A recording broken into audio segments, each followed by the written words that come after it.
Nous allons voir maintenant comment intégrer les fonts Google, les polices de Google. Si on va dans l'apparence du site et on va modifier notre feuille de style, on va s'apercevoir que dans les polices qui sont possibles pour la boîte texte ou pour les menus, c'est plutôt limité. C'est des polices de base qu'on a sur tous les ordinateurs. C'est les mêmes polices qui sont sur la boîte texte que pour les liens. Actuellement, on voit que pour mon formatage de la boîte texte, c'est le Lucida sans Unicode, puis le menu, c'est du Arial. On regarde, ça nous donne ça. Alors, le menu, puis la boîte texte.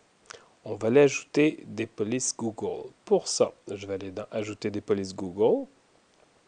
Je vois que j'en ai qui sont ici, qui sont quand même désactivés, que j'ai déjà pris précédemment. Voici ce qui est écrit qui est important. Alors, j'ai un lien ici qui me permet d'aller sur le site de Google pour aller chercher mes polices. Ensuite, j'ai important. Ne laissez actifs que les polices que vous utilisez.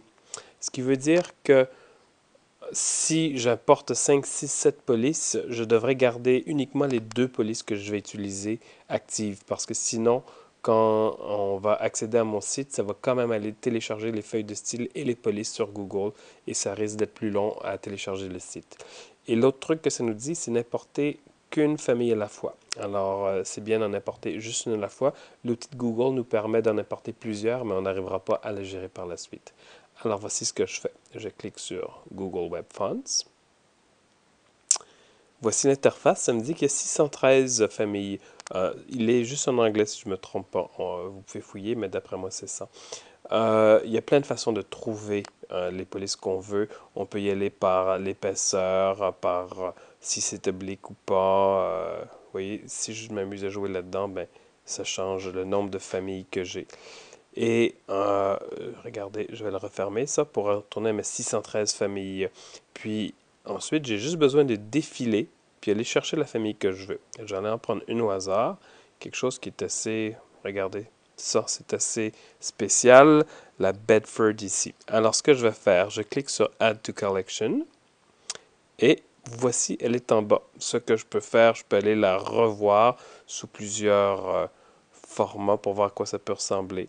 Bon, on va dire comme ça. Et je clique finalement sur Use pour l'utiliser. Voici où est-ce qu'elle est. La première chose que je fais juste copier le nom. Je retourne dans mon outil de gestion, je vais ajouter une inscription, puis je colle le nom. Comme ça, je vais savoir comment l'identifier correctement. Ensuite, vous voyez que ma deuxième ligne, c'est Add this code to your website. Si je retourne sur l'outil de Google et que je descends, j'ai exactement la même chose. Add this code to your website. Alors, je vais copier cette ligne de texte et je vais aller la mettre ici. Et le dernier truc, j'ai Font Family. On va descendre encore. Puis on a le Font Family. Même chose. Je copie et je viens le coller dans le Font Family. Voilà, j'ajoute l'inscription. Elle est ici, c'est le Monsieur Bedford.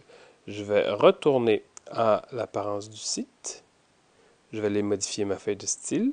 Je vais aller dans la boîte texte, le formatage de la boîte texte, puis on s'aperçoit maintenant que j'ai les polices Google qui sont en bas avec Monsieur Bedford. Je vais la choisir, puis je vais la mettre un peu plus grosse quand même, à 16 comme ça. Puis voyons voir ce que ça donne maintenant si je veux aller voir le site. Voilà, Monsieur Bedford. C'est pas très joli, mais ça fonctionne.